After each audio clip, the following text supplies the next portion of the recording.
بسم الله الرحمن الرحيم. السلام عليكم ورحمة الله وبركاته. يا رب تكونوا في أفضل حال. اللهم صل على سيدنا محمد وعلى آل سيدنا محمد. اللهم صل على سيدنا محمد صلاة تيسر بها أمورنا. احنا قبل كده نزلنا لكم على القناة الهوجن 162 سي سي. النهاردة بننزل لكم الهوجن 150. 150 يا جماعة نازلة السنة دي اللي هي موديل 23. احنا في 2024، هي نازلة في 2023 موديل 2023. في منها الفحر البارز، واحنا معانا النهاردة الفحر البارز السيلفر. الموتور كله سيلفر، وكلمة هوجن على المارش طبعا كلنا عارفينها، وكلمة كينج على الموتور. تمام. في من المكنة دي فحر بارز زي ده. تمام. بس واخد اللون الأسمر. ولو جيت عايز تميز المكنة الهوجن الموتور الفحر البارز الفضي، وتميز الهوجن الموتور الفحر البارز الموتور الأسود، تمام، بتميزها بأرقام الموتور. تمام، عشان ما فيش حد يجي مثلا يغير وشاش. يعني ممكن واحد مثلا تاجر ما عندوش ضمير يجي يشيل الوش ده، ماشي، ويجيب وش نفس الشكل كده بس واخد اللون الأسود. تمام. هنيجي نبص الناحية التانية برضه دي بتتشال وبتتغير، بس بتفرق في رقم الموتور. المكنة طبعا كلنا عارفينها ان هي نازلة زي الهوجن الاصلي اللي هو الفحر الغاطس. تمام، دي فحر بارز وفي الفحر الغاطس. المكنة دي النهاردة عاملة 58,000 جنيه، تنزل وتطلع حسب السوق طبعا. بس هي دي الاصل. احنا بنعرف ان هي الاصل منين يا جماعة؟ ان احنا عندنا التانك بيبقى عليه كلمة النسر. تمام، اهي كلمة النسر. في المكن المصري بيبقى مكتوب هنا اتش جي بس، وهنا على العداد. تمام، نركز كده مع بعض. هنا علامة النسر اهي، مش عارف. تمام، نركز عليها كده شوية. اهي علامة النسر اهي. هتلاقي هنا على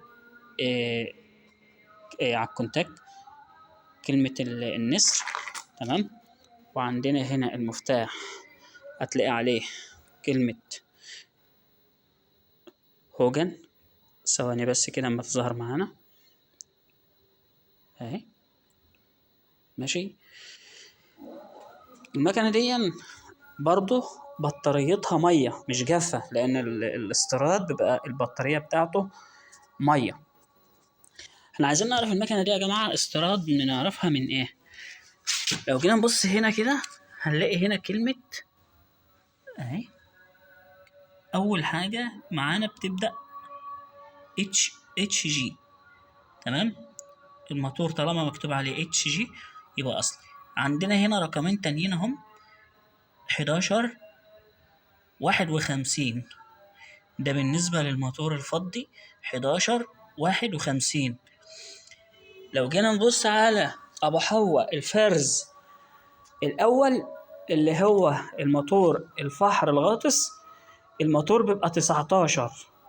تمام.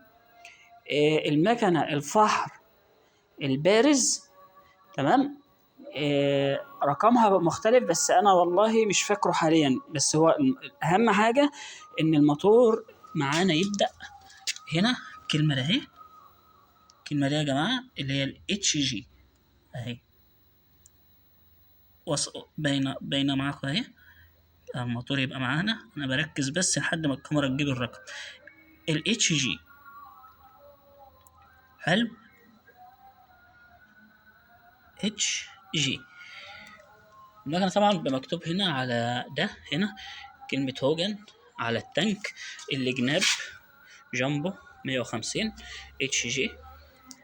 في حاجة برضو في موضوع المكن اللي بيبقى مكتوب عليه موديل، ده بيبقى الفرز التاني، يعني الجناب بيبقى مكتوب عليها موديل. هنا لو جينا نبص هنا كده هنلاقي كلمة هوجن بس. لو جينا في المكن المصري، المكن المصري بيبقى مكتوب الموديل والهوجن 150 والكلام ده مكتوب عليه أرقام كده وحاجات.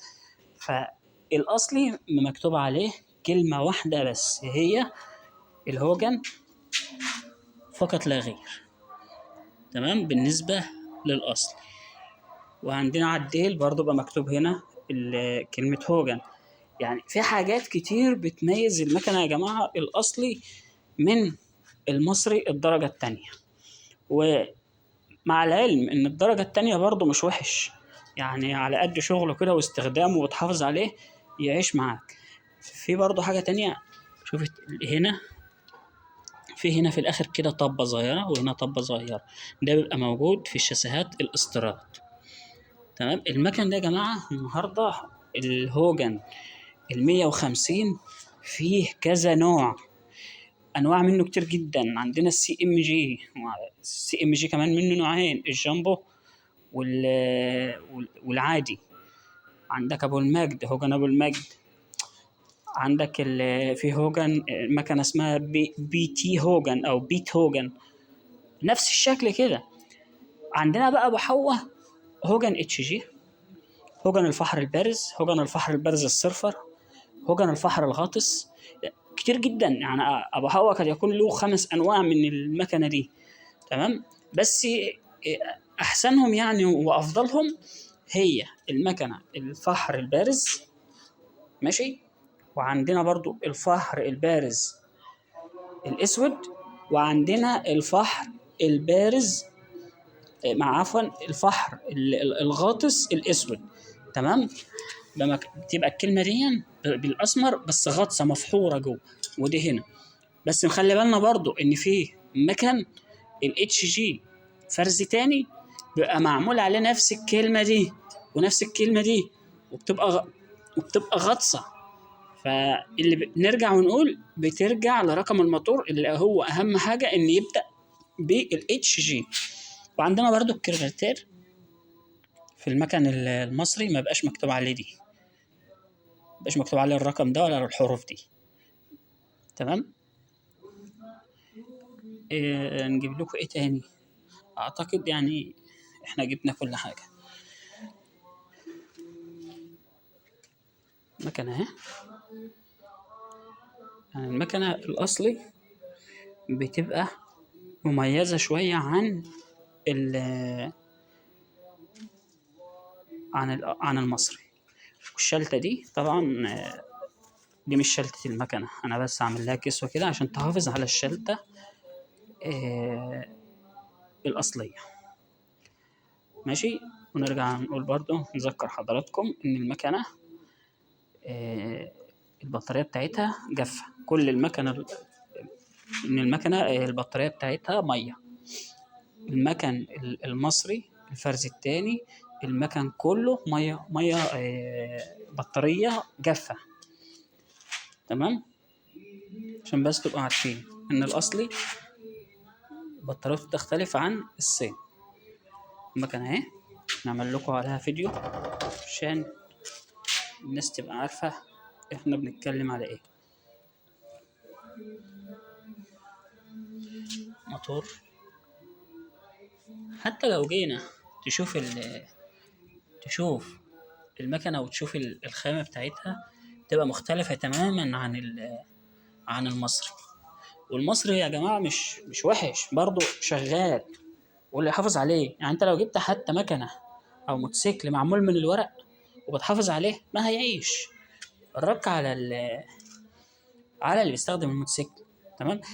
لان في ناس بتجيب موتوسيكلات زي الشباب كده ما شاء الله يعني عليهم ربنا يهديهم، رفع حصنه وشقلباظات وجري لا، المكن الصيني ده معمول ان تقضي به الغرض، تقضي بيه مصلحه، تقضي بيه مشوار، يعيش معاك.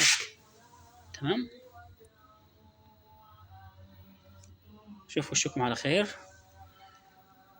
ورجاء الدعم والاشتراك في القناه. شكرا والسلام عليكم ورحمه الله وبركاته.